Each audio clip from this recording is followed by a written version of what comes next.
stranded in the harsh Arizona desert, 150 miles from civilization, without any food or water. One individual, with incredible determination to survive, sets out on an impossible journey to save his life. For 8 days, he battles with temperatures as high as 120 degrees and endures the pain of an unforgiving terrain. First walking, then staggering, and finally crawling the last 8 miles of his grueling 150-mile journey. There, lying stripped of clothes, rescuers discovered the badly blistered, bruised, and severely dehydrated body. Hey, we need to get him to the hospital. The man had lost over 25% of his body weight to dehydration, a percentage loss that should have been fatal. As the doctors began to examine and treat him, they noted that his lacerations were not bleeding. What's the status? Very serious. He's very dehydrated. His blood keeps still on. However, as the survivor became hydrated through large amounts of fluid, his wounds began to bleed. According to experts, this man exercised little, if any, appropriate survival skills. Yet because of his powerful determination to live, he managed to survive.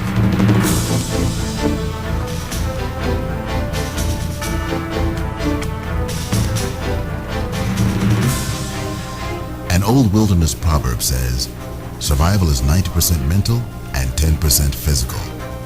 This theory of survival often clashes with popular notions of what survival entails. Most people emphasize the importance of purely physical aspects, such as constructing shelters, preparing signaling devices, and procuring food and water.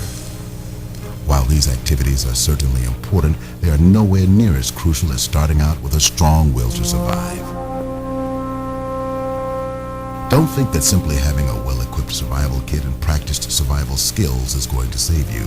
You need an extra advantage, a psychological advantage of having the will to survive.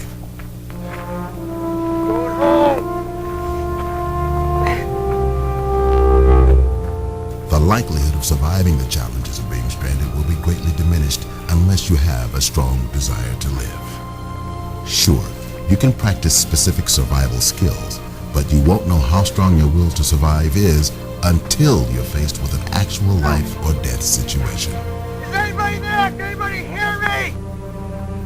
Can anybody hear me? However, certain steps can be taken to strengthen or reinforce your will to survive.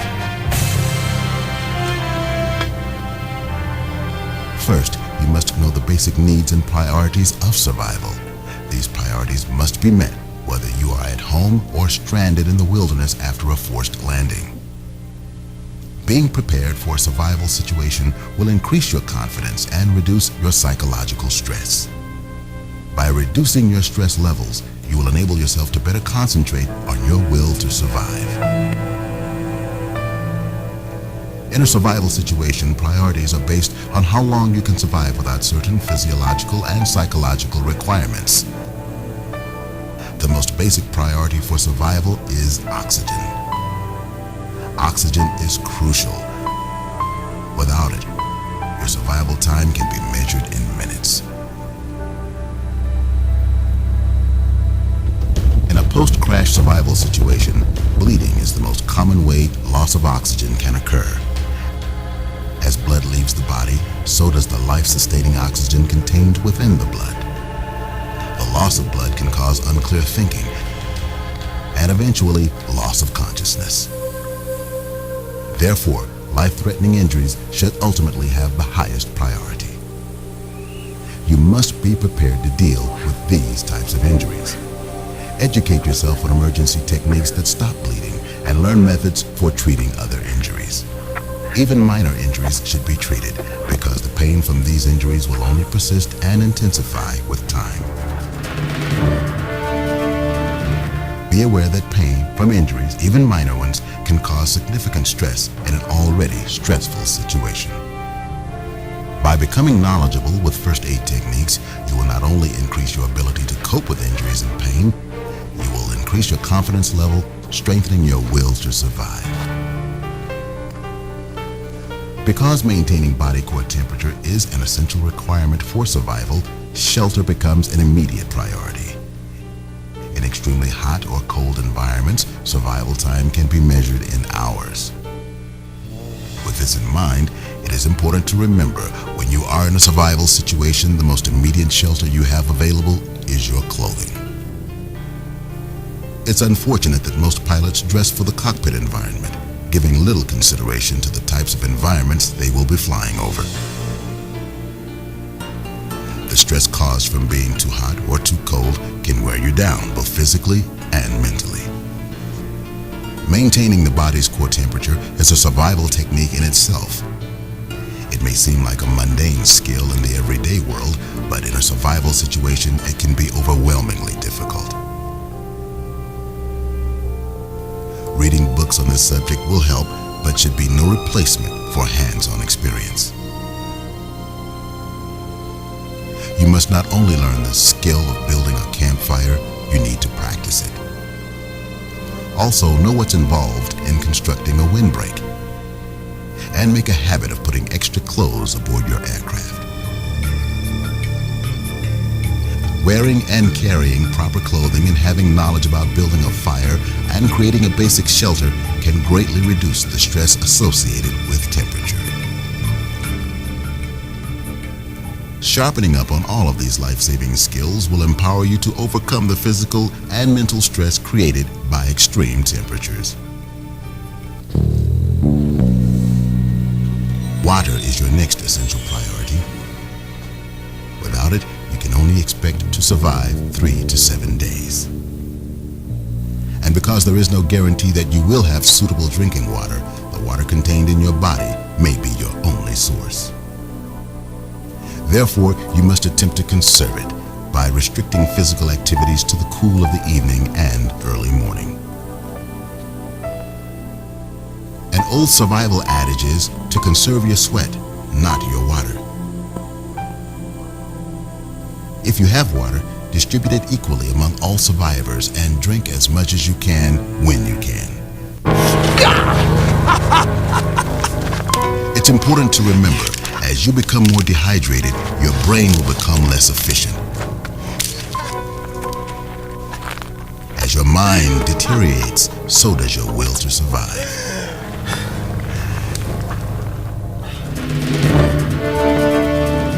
Initially, when forced into a survival situation, you will experience a sudden adrenaline rush. This adrenaline flow will cause subsequent nervous energy, ultimately placing your entire body on edge. In this condition, you are not doing yourself or your co-survivors any favors. An effective survival strategy is to sit down. This will alleviate tension and excitement from the situation, as well as help you and everyone else think more calmly and logically. So after treating injuries and establishing adequate shelter, calm down and rest. Denying yourself adequate rest will simply cause your body to shut down. To help you remember this, think of the word stop. Sit, think, observe, and plan. Whenever you are not sure what to do next, just sit down where you are. Think about specific objectives you are trying to accomplish. Observe any potential obstacles that may lie between you and your objective. Then plan a course of action. This simple checklist can help you avoid wasting valuable energy and resources, allowing you to progress towards your goal in a practical and logical manner. Believe it or not, finding food should be your lowest priority. On the average, a person can go up to 30 days without food. However, if you do have food, eating could have a significant influence on your odds of survival. In regards to hydration, you should attempt to avoid eating unless you have an ample amount of drinking water. You must also concern yourself with the type of nutrition you eat more than the amount. For example, proteins may be good for building muscle, but they require a large amount of water to be digested. Just remember, eating foods with proteins when you are dehydrated will only make you more dehydrated. Contrary to protein, carbohydrates are considered to be the best type of food you can eat in a survival situation because carbohydrates don't require much water for digestion and they give you almost instant energy. Additionally, foods with fats are good for long-term energy, but hopefully, with any luck, your survival experience will be brief. The important point to remember concerning food is do not eat any food unless you have ample drinking water. Consequently, not eating, especially during specific times you're accustomed to eating, will cause severe hunger pains. This type of pain can create severe psychological stress. The urge to eat can actually preoccupy your mind and may even affect your will to survive.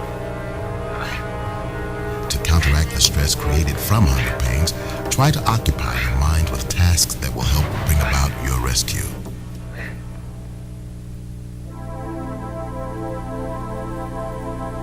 Being alone and stranded in a survival situation can be a traumatic experience in itself. But the stress associated with the feeling of being isolated can be a very serious matter. Humans simply need other humans for basic companionship. It is easy to take this interactivity for granted. Communication, physical contact, the exchange of ideas, reassurance, and security are all but lost when we are alone.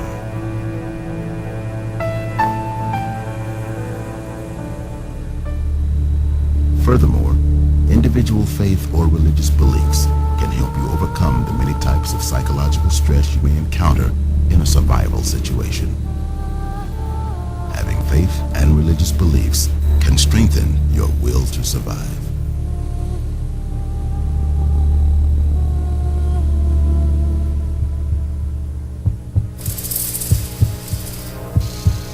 Fear will have a significant influence on your survival attitude.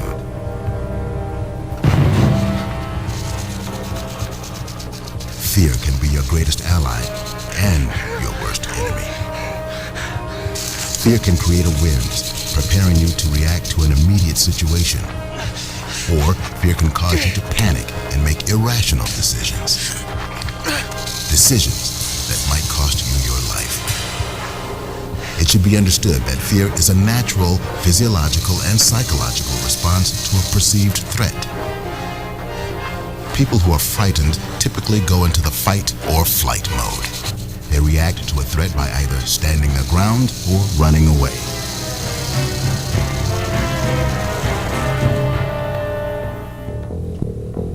Individual reaction to fear may depend more on the person than the situation. Be aware that fear can manifest itself consciously or subconsciously. Conscious fear occurs when dealing with a direct, life-threatening situation, while subconscious fear, being less conspicuous, can be more difficult to define.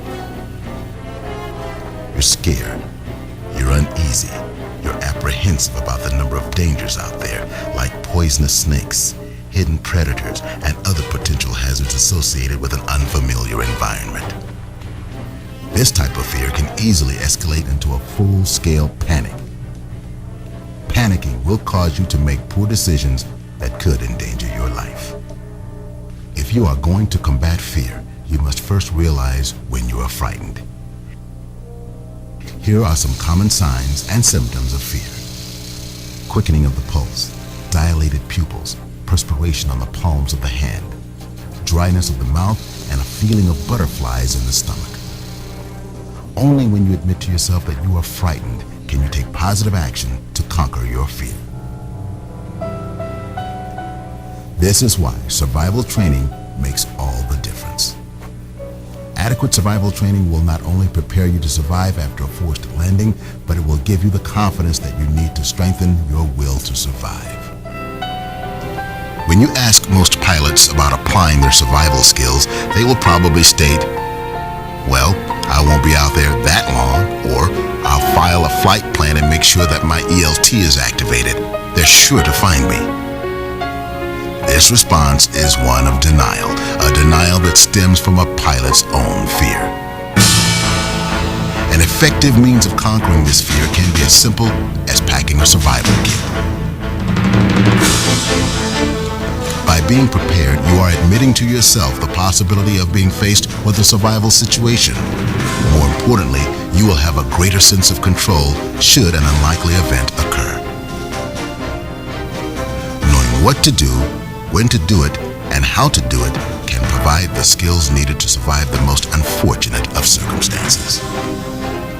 All of these methods together will strengthen and enhance your psychological state of being, your mindset, and your will to survive. Oh, it's hot sand. Oh. Most survival skills are based on common sense. Always expect the unexpected. With proper training, preparedness, and confidence, you can prepare yourself for the unknown. You can prepare yourself against all odds.